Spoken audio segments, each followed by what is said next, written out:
जी हां दोस्तों, तो बिहार से बंगाल तक बीजेपी का खेल ही खेल। अभिषेक को सड़कों पर दौड़ाकर पीटा गया बेरहमी से, बाल बाल बचे ममता के भतीजे। उधर राबड़ी देवी के घर से निकालने, राबड़ी देवी को घर से ही निकालने पहुंच गई पुलिस। शाह का नया एक्शन प्लान। दोस्तों, क्या बिहार से बंगाल तक विपक्ष को डराने की नई स्क्रिप्ट लिखी जा रही है? क्या अब नेताओं को हराने के लिए चुनाव नहीं बल्कि पुलिस और भीड़ का इस्तेमाल होगा? एक तरफ बिहार में पूर्व मुख्यमंत्री राबड़ी देवी के घर के बाहर पुलिस पहुंच जाती है, दूसरी तरफ पश्चिम बंगाल में सांसद अभिषेक बनर्जी पर सड़क पर हमला हो जाता है। क्या ये सिर्फ दो अलग अलग घटनाएं हैं या फिर सत्ता के खिलाफ बोलने वालों को संदेश देने की कोशिश है? क्या लोकतंत्र में विपक्ष का अस्तित्व अब कुछ लोगों को चुभने लगा है? और आज हम आपको दिखाएंगे बिहार से बंगाल तक की वो तस्वीर जिसने राजनीति के गलियारों में भूचाल ला दिया है। एक तरफ बिहार में लालू प्रसाद यादव इलाज के लिए विदेश गए हैं और उनके जाते ही राबड़ी देवी को सरकार ने चुनौती दे दी है।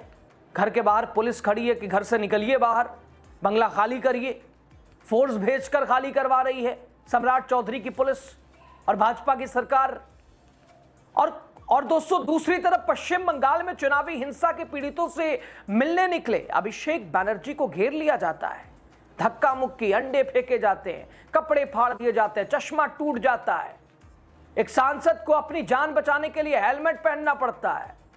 सवाल यह कि आखिर देश की राजनीति किस दिशा में जा रही है? क्या विपक्षी नेताओं को प्रशासनिक दबाव और सड़क की भीड़ दोनों के जरिए संदेश दिया जा रहा है या फिर इसके पीछे चल रही है कोई बड़ी राजनीतिक रणनीति? आपको सब कुछ बताते हैं, लास्ट तक बने रहिए। स्वागत है आपका, राजनीति का खास सेगमेंट देख रहे हैं। मैं हूं यासूब रजा। दोस्तों, बिहार से बंगाल तक भयंकर बवाल की खबरें सामने आ रही हैं। यह खबर इस बात का साफ इशारा करती है कि डबल इंजन अब विपक्ष को रौंदने पर उतारू हो गया है। किसी भी कीमत पर, किसी भी तरीके से घर में घुसकर या सड़क पर बिहार में पूर्व मुख्यमंत्री राबड़ी देवी को निकालने के लिए पुलिस भेज दी गई है। निकाल के छोड़ो दोस्तों, राबड़ी देवी ने कहा था सम्राट चौधरी के पास जितनी भी पुलिस है वो भेज दें, हमको निकालने के लिए, हम घर से नहीं निकलेंगे। अब 10 सर्कुलर रोड पर पुलिस पहुंच गई है बिहार में। दोस्तों, इस वक्त इसी बात की चर्चा है, क्या पुलिस के जरिए राबड़ी देवी को घर से बाहर खींचकर निकाल दिया जाएगा? और दोस्तों, इत्तेफाक देखिए, लालू प्रसाद यादव देश में नहीं है, वो अपने इलाज के लिए सिंगापुर गए हैं। ऐसे में दोस्तों, बिहार में सबसे बड़ी खबर, पूर्व मुख्यमंत्री, वो भी महिला, उनको क्या पुलिस के जरिए घर से बाहर ऐसे निकाल दिया जाएगा जबरदस्ती, सिर्फ इसलिए कि 10 सर्कुलर रोड एक मंत्री को आवंटित किया गया है? दरअसल दोस्तों, बिहार की राजधानी पटना में राबड़ी आवास को खाली कराने का विवाद शनिवार को नया मोड़ ले लेता है। पटना पुलिस की टीम सचिवालय थाने की एसडीपीओ के नेतृत्व में 10 सर्कुलर रोड स्थित आवास पर पहुंची। भवन निर्माण विभाग पहले से इस सरकारी आवास को खाली कराने का आदेश जारी कर चुका है। सियासत लगातार तहखाना और सब कुछ आपने देखा सुना है। राबड़ी देवी की भी जिद के नहीं हटेंगे, राजनीति से प्रेरित से इस कदम को बताया गया। खास बात यह रही कि उस समय राबड़ी देवी खुद आवास में मौजूद थी जब पुलिस आई।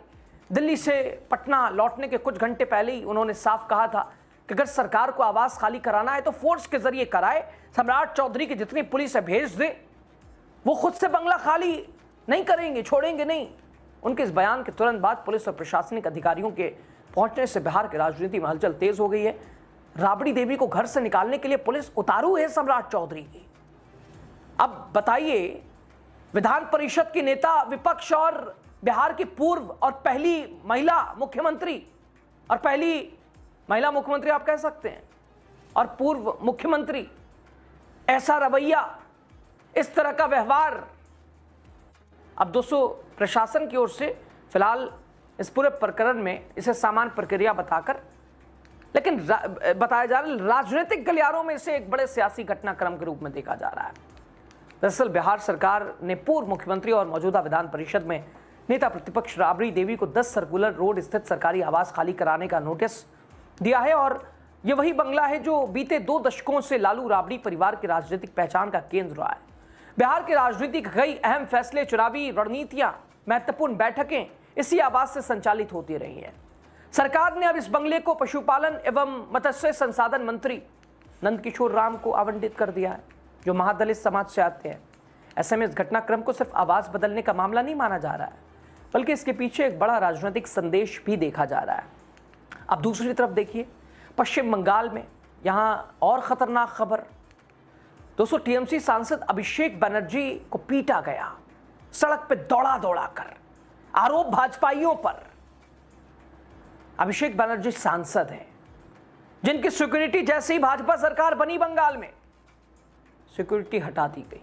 उसके बाद कई विवाद भी का तोड़ दिया जाए, झुका दिया जाए, लेकिन कुछ नेता ऐसे होते हैं जो झुकने और रुकने। अब ममता का कोई शीश हो, सवाल ही नहीं है। दोस्तों, पश्चिम बंगाल के सोनारपुर इलाके में चुनाव के बाद हिंसा के पीड़ितों के परिवार से मिलने तृणमूल कांग्रेस के राष्ट्रीय महासचिव अभिषेक बनर्जी शनिवार को कथित तौर पर वो पहुंचे थे। स्थानीय लोगों ने दुर्व्यवहार कर दिया, उनके साथ धक्का मुक्की, बदसलूकी।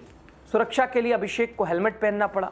सुरक्षा कर्मियों ने उन्हें बचाने की कोशिश की, लेकिन पुरुषों ने उन्हें धक्का दिया। महिलाओं ने अंडे, चप्पल फेंके, अन्य वस्तुएं फेंकी। घटना के दौरान चोर चोर के नारे लगे। अभिषेक बनर्जी, पूर्व मुख्यमंत्री ममता बनर्जी को गाली दी गई। अभिषेक बनर्जी का शर्ट फाड़ दिया गया और मीडिया के सामने उन्होंने अपना टूटा चश्मा भी दिखाया। अभिषेक ने कहा कि ये सब भाजपा के समर्थन वाले गुंडे हैं। उन्होंने आगे कहा कि वो मुझे मारना चाहते हैं, मार दें, मेरा शव यहां से बरामद हो, लेकिन मैं कर्मकार के माता पिता को छोड़कर नहीं जाऊंगा। दोस्तों, अभिषेक ने आगे कहा कि पुलिस से कहिए अतिरिक्त बल भेजें।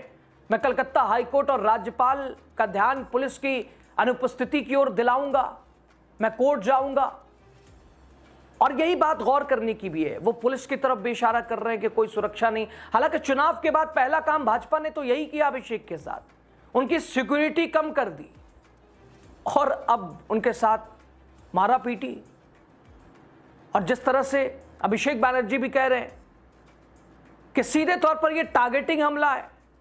हालांकि बीजेपी इसका काउंटर करती नजर आ रही है, लेकिन ममता बनर्जी भी साफ कह रही है कि यह दिन तो देखना ही था, जो कि बदला लेने वाला जैसी स्थिति है।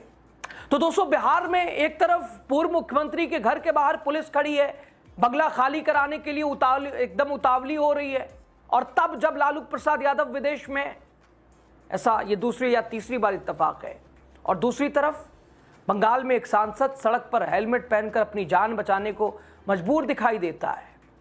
और सवाल सिर्फ राबड़ी देवी या अभिषेक बनर्जी का नहीं है, सवाल उस लोकतंत्र का भी है जिसमें सत्ता और विपक्ष दोनों की जगह होनी चाहिए। लेकिन आज जो तस्वीर सामने है वो कई बड़े सवाल छोड़ रही है। क्या विपक्षी नेताओं को राजनीतिक रूप से डराना अब काफी नहीं रह गया? क्या अब सरकारी ताकत और सड़क की ताकत दोनों का इस्तेमाल करके संदेश दिया जा रहा है? क्या यह सिर्फ संयोग है कि एक तरफ राबड़ी देवी को बंगला खाली कराना, उसका दबाव, और दूसरी तरफ अभिषेक बनर्जी को सड़क पर घेर कर अपमानित किया जाता है, मारा पीटा जाता है, कपड़े फाड़ दिए जाते हैं, अंडे फेंके जाते हैं, चप्पलें चलाई जाती हैं? या फिर इसके पीछे कोई बड़ा राजनीतिक रणनीति काम, इसके पीछे कोई राजनीति काम कर रही है जिसका मकसद विपक्ष को लगातार कम करना, कमजोर करना, डराना, झुकाना? और सबसे बड़ा सवाल कि अगर एक पूर्व मुख्यमंत्री और एक सांसद खुद को असुरक्षित महसूस कर रहे हैं, वो सुरक्षित नहीं है, तो फिर आम नागरिक किसके भरोसे? फिलहाल बिहार से बंगाल तक सियासत में उबाल है। राबड़ी देवी बंगला छोड़ेंगे या नहीं? अभिषेक बनर्जी हाईकोर्ट में क्या कदम उठाएंगे? और इन दोनों मामलों पर राष्ट्रीय राजनीति किस दिशा में जाएगी, इस पर देश की नजर बनी है। लेकिन इतना तय है दोस्तों, आने वाले दिनों में यह लड़ाई सिर्फ एक बंगले या एक हमले की नहीं रहने वाली है, बल्कि यह सत्ता बनाम विपक्ष की सबसे बड़ी राजनीतिक जंग में बदल सकती है। अब इस दोनों घटनाक्रम पर आपकी राय जो भी हो बताइएगा। लास्ट तक आप बने रहे, शुक्रिया। चैनल पर नए हो चैनल को सब्सक्राइब कीजिए, फेसबुक पे खबर देख रहे हो पेज को लाइक कीजिएगा। शुक्रिया।